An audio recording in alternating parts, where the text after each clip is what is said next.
I'm Selena, and my life with Adam was a quiet canvas of routine, painted in muted tones of suburban stillness just outside Denver. For 15 years, our marriage has been a silent dance, each of us retreating to separate corners of a home that feels more like a museum of forgotten dreams. But when Adam suggested a weekend escape to his grandfather's old cabin in the Rocky Mountains, a flicker of hope ignited in my chest. Could this be the spark to rekindle what we've lost? As we settled into the creaky, time-worn cabin, the crackling fire casting shadows on the walls, Adam's cryptic words sent a chill down my spine. This weekend is going to change everything. What did he mean? And what secret was he hiding in the heart of these isolated mountains? Picture this: a quiet suburban street bathed in the pale glow of a Colorado dusk, where the hum of distant traffic is the only sound breaking the stillness. I'm Selena, 40 years old, and I've spent the last 15 years carving out a life in this modest home just outside Denver with my husband, Adam. He's 42, a man of few words, an accountant who finds solace in numbers more than in conversation. Our days unfold with a kind of mechanical precision. Me, hunched over my laptop, piecing together designs as a freelance graphic designer, and him, lost in the pages of some worn-out novel or crunching figures in his office down the hall. We're not the couple you'd see laughing over coffee or stealing glances across a crowded room. No, our marriage is a quiet one, a comfortable one, but it's a silence that weighs heavier with each passing year. I can't tell you when it started, this slow drift into separate corners of the house. Maybe it was after the first few years, when the novelty of us faded into routine. Now, most evenings, I'm in the living room, the soft glow of my screen casting shadows on the walls, while Adam sits in his armchair in the den, a book resting on his knee.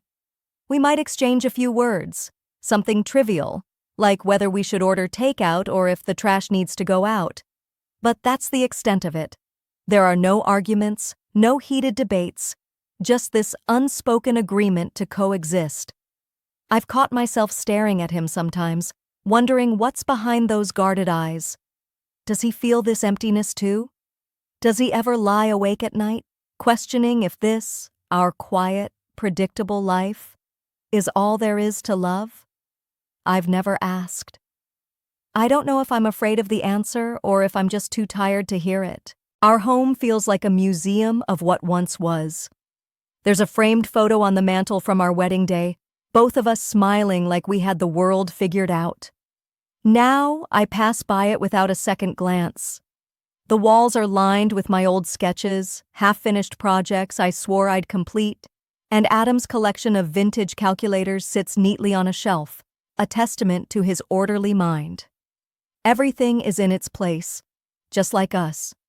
But lately I've noticed a shift in him, subtle at first, like a ripple on still water. His silences seem deeper, more burdened, as if he's carrying a thought he can't, or won't, share. I've seen him pause mid-sentence, his gaze drifting somewhere far off, and I've wondered what's eating at him. I've wanted to ask, to reach across the invisible wall between us, but every time I stop myself. What if I don't like what I hear? What if it's something I can't fix? I've always told myself that this is enough. That stability, a roof over our heads, and a partner who doesn't raise his voice is all I need. But deep down, I've been craving something more, a spark to jolt us out of this endless loop of sameness. So, when Adam suggested a weekend getaway, it caught me off guard in the best way possible. We were sitting at our worn oak dining table, the kind that's seen too many silent dinners, when he looked up from his coffee mug. His voice was softer than usual, almost tentative, like he wasn't sure how I'd react. "Selena, what if we got away for a couple of days?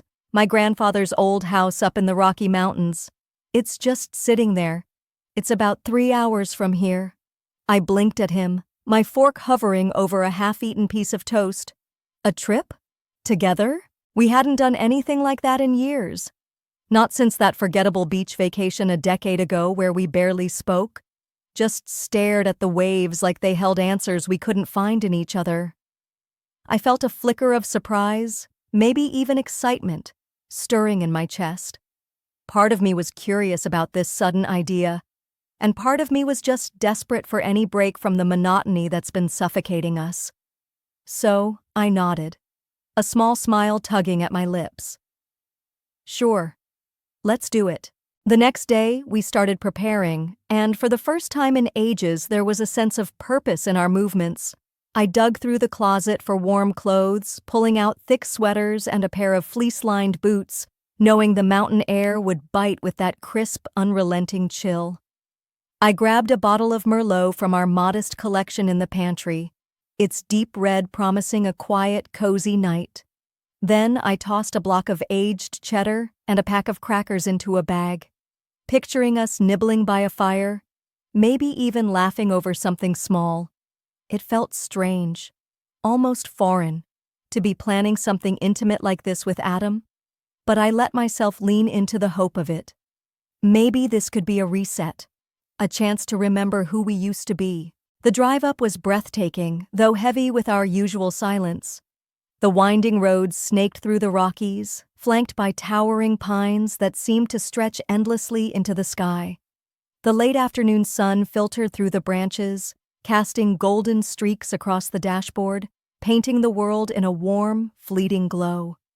I stole glances at Adam as he drove, his hands gripping the steering wheel a little tighter than necessary, his jaw set in that familiar, unreadable way. Was he nervous? Anxious? I couldn't tell, and I didn't ask. Instead, I let my gaze drift back to the scenery, the rugged beauty of the mountains pulling me into a quiet reverie. I wondered if this place, so far from our suburban cage, could strip away the layers of distance between us. When we finally arrived, the house loomed before us. A rustic, two-story cabin of weathered wood that looked like it had stood against time itself, nestled deep in the heart of the Rockies. The air up here is sharp, biting at my skin as I step out of the car, the scent of pine and earth grounding me in a way I hadn't expected. Inside, the cabin feels like a time capsule, with creaky wooden floors and faded curtains that must have been hung decades ago. A stone fireplace dominates the living room, its blackened hearth waiting to be brought back to life. I can almost feel the weight of history in these walls, the echoes of Adam's grandfather and the stories this place must hold. For a moment, I let myself imagine us here, rediscovering each other, but there's a nagging feeling in my gut, something I can't quite name. That first evening, we settle in, the fire crackling as we sip on the Merlot I brought. The warmth of the flames dances across Adam's face, and I catch a glint in his eyes, something unfamiliar, almost secretive. He leans back in his chair, swirling the wine in his glass, and says something that stops me cold. "This weekend is going to change everything, Selena." His voice is low, deliberate, and it sends a shiver down my spine that has nothing to do with the mountain chill. I tilt my head, my brow furrowing as I set my glass down on the rough-hewn table. "What do you mean by that?" I ask, searching his face for a clue, but he just smiles, a slow, cryptic curve of his lips, and murmurs, "Wait and see." My chest tightens with a mix of anticipation and unease. What is he planning? What could possibly change everything in a place as isolated as this? I want to press him, to demand answers. But before I can, a sharp knock echoes through the cabin, slicing through the quiet like a blade. My heart jumps, and I glance at Adam, who doesn't seem surprised at all. He rises smoothly from his seat, brushing past me with a casual ease that only deepens my confusion. "Who could that be?" I mutter, more to myself than to him, as I trail behind, my socks scuffing against the worn floorboards. The knock comes again, insistent, and the tension in my chest coils tighter. Adam reaches the door and pulls it open, revealing two men standing there, silhouetted against the darkening sky. They're young, maybe late 20s or early 30s, dressed in casual jackets and jeans, the kind of outfits that scream city dwellers trying to blend into the wilderness. The taller one, with tousled brown hair and a boyish grin, steps forward first. "Hey, I'm Ryan, from the firm," he says, extending a hand to me. His grip is firm, confident, and I nod, forcing a polite smile. The other, quieter, with piercing blue eyes that seem to see right through me, introduces himself as Jake, a friend of a friend, he says. His handshake is brief, almost perfunctory, but there's a weight to his gaze that makes my skin prickle. They're both polite, exchanging pleasantries with Adam as if this is all perfectly normal, but I can't shake the feeling that something's off. Their movements are too assured, their smiles too knowing. I pull Adam aside as soon as I can, my fingers gripping his arm a little too tightly as I whisper, "What's going on? Who are these guys?" My voice is urgent, laced with a growing dread I can't suppress. He turns to me, his expression soft but unreadable, and leans in to press a gentle kiss to my cheek. "Trust me," he says, his breath warm against my skin. "I'll be right here." It's meant to reassure me, I know, but it only fuels the storm of questions swirling in my mind. Trust him? How can I when I don't even understand what's happening?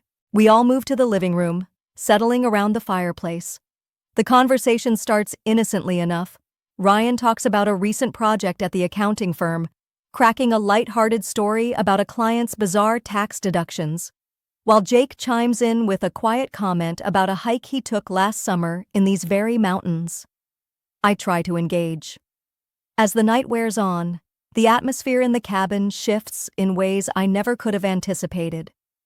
Whatever transpired earlier with Ryan and Jake, those charged, unspoken moments that left my heart pounding and my thoughts in disarray, has now faded into a heavy, lingering silence.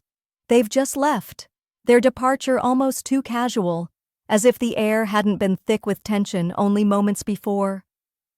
Ryan offers a quick, polite nod, murmuring something about catching up later, while Jake gives a quiet, "Take care," his piercing gaze lingering on me a second too long before they step out into the cold mountain night. The door clicks shut behind them, and the cabin feels emptier, yet somehow more suffocating, as if the walls themselves are holding their breath. I'm sitting on the old, worn couch in the living room, a scratchy wool blanket draped over my shoulders, the dim light from the dying fire casting long shadows across the floor. My hands clutch the edges of the blanket, fingers digging into the fabric as if it could anchor me to some sense of normalcy. I can't bring myself to look at Adam, who's still somewhere in the room, his presence a quiet storm I can feel even without seeing him. My mind is a whirlwind, spinning with questions that burn hotter than the embers in the hearth. What just happened? Was this all some twisted game to him? Did he orchestrate every moment of this night to wound me, to push me to some breaking point? Or was this his strange, desperate way of tearing down the barriers we've spent years building between us? I don't know. And the not knowing is tearing me apart. I hear the soft creak of the floorboards, and then he's there, lowering himself onto the couch beside me. The cushion dips under his weight, and I feel the warmth of him, so close yet so far, a paradox I've lived with for too long. His voice cuts through the silence, low and almost reverent, like he's afraid to shatter whatever fragile thing is left between us. "You're so real," he whispers, and the words catch me off guard, a tender blade slicing through my defenses. I turn my head just enough to catch the look in his eyes, soft, unguarded, filled with something I can't name, but that looks a lot like awe. His hand finds my knee, resting there with a gentleness that feels foreign after all our years of distance. There's no judgment in his touch, no accusation, just this quiet wonder that makes my chest ache in a way I don't fully understand. I'm frozen for a moment, caught between the storm in my head and the unexpected warmth of his presence. I don't get it. His reaction, his words, The way he's looking at me like I'm something precious he's only just discovered. But as I sit there, feeling the weight of his hand, something shifts inside me too. It's like a layer of myself has been peeled back, leaving me raw and exposed, vulnerable in a way I haven't been in years. And here's the thing I can't quite say out loud, not even to myself in the quiet of my own mind. I don't hate this feeling. Despite the guilt that gnaws at me, despite the confusion and the questions, there's a part of me that liked it. Whatever happened tonight, whatever lines were crossed in the heat of those unspoken moments, I don't regret it. Not entirely. It's a confession that sits heavy on my tongue, one I'm not ready to voice, but it's there, simmering beneath the surface. I swallow hard, forcing myself to speak, to break through the haze of my own thoughts. Why, Adam? My voice is barely above a whisper, trembling with everything I'm holding back. Why did you do this? Why bring them here? Why, all of it? I don't specify what all of it means, but he knows. I can see it in the way his expression flickers, a shadow of something deeper passing over his face before he answers. I wanted to see you alive again, he says, his voice steady but weighted, each word hanging in the air like a stone dropped into still water. The next morning, I wake to the faint aroma of freshly brewed coffee drifting up from downstairs, mingling with the crisp scent of pine that seeps through the cabin's old windows. My eyes flutter open, and for a moment I'm disoriented, the events of last night swirling in my mind like a half-remembered dream. The bed feels too big, too empty, and my chest tightens with a mix of lingering confusion and something softer, something I can't quite name yet. I hear the soft clatter of dishes below, the unmistakable sound of Adam moving around in the kitchen, and it pulls me out of my haze.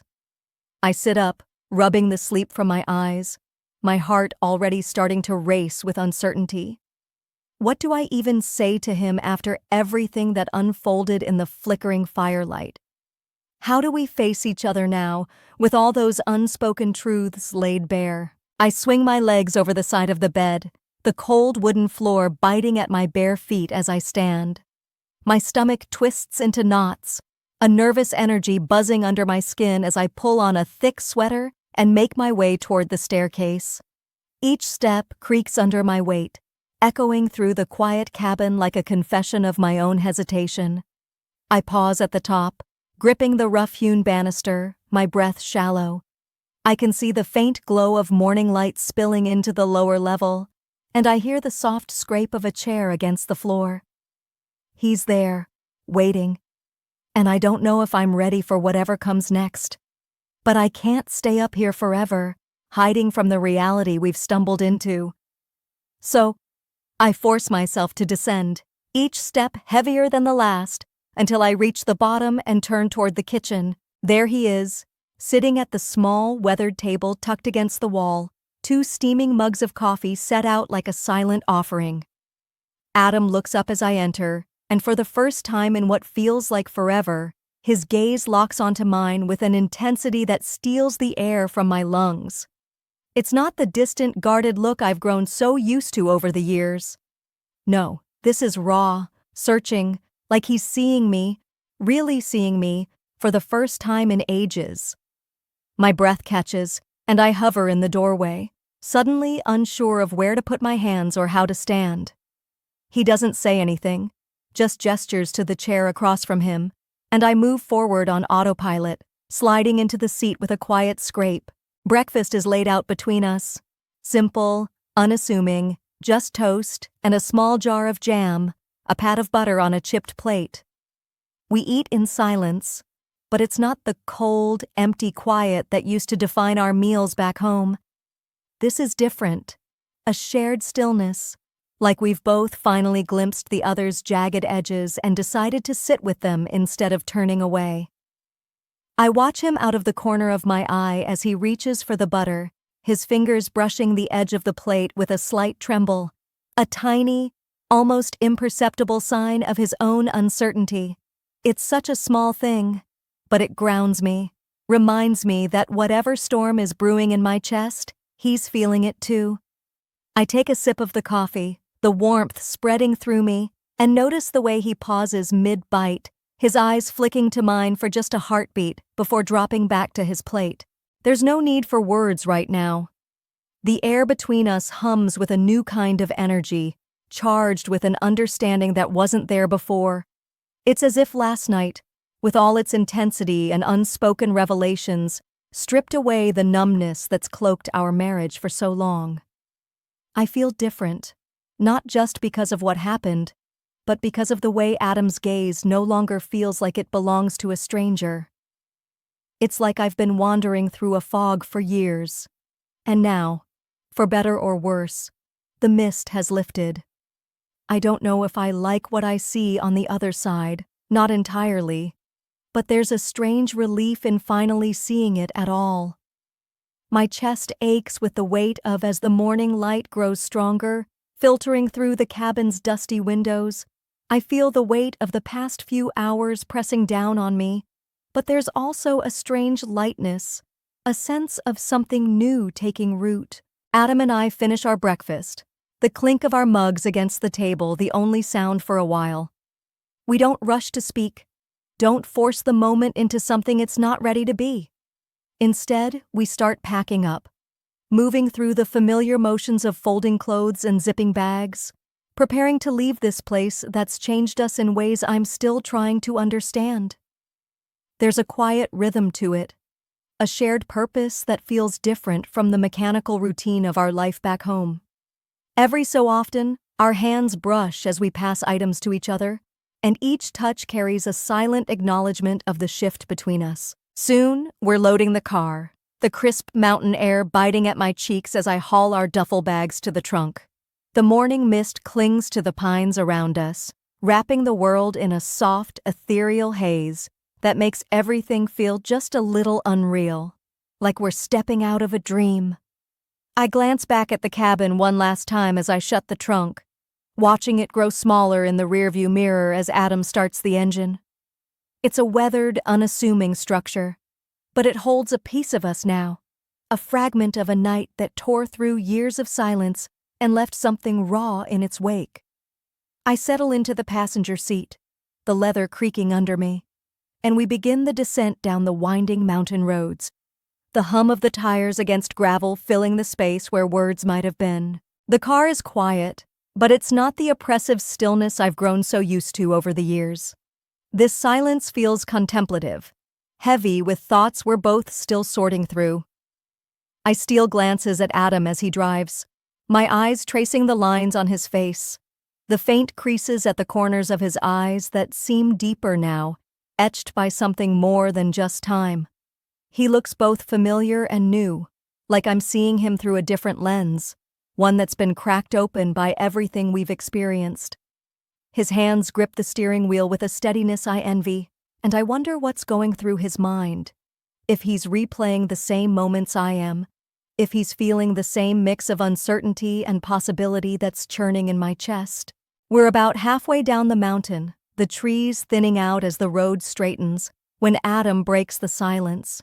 He turns his head just enough to meet my gaze, his eyes holding a seriousness I haven't seen in him before, a weight that makes my breath catch.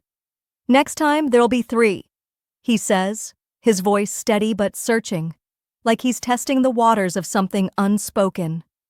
The words hang between us, heavy and loaded, and my heart skips a beat, a rush of shock and intrigue washing over me like a cold wave. 3?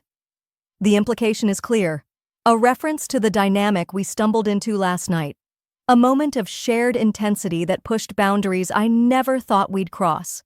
It's not just about numbers. It's about opening a door to something we've only just glimpsed, something that both terrifies and excites me in equal measure. I don't respond right away, letting the question linger in the air, feeling it settle into the crevices of my thoughts. My mind flashes back to the night before, to the way the firelight danced across unfamiliar faces, to the charged energy that filled the room and shattered the monotony of our routine. It was messy, complicated, A tangle of emotions and unspoken desires that left me feeling more alive than I have in years. I remember the heat of those moments, the way it felt to step outside the confines of who I thought I was, to explore a side of myself, and of us, that I didn't know existed. It wasn't just about the physical. It was about breaking free, even if just for a night, from the cage of our quiet, predictable life. My fingers tighten around the edge of my seat, the rough fabric grounding me as I grapple with his words. Don't forget to subscribe, like, and comment if you enjoyed this story. This will help us create more engaging stories for you.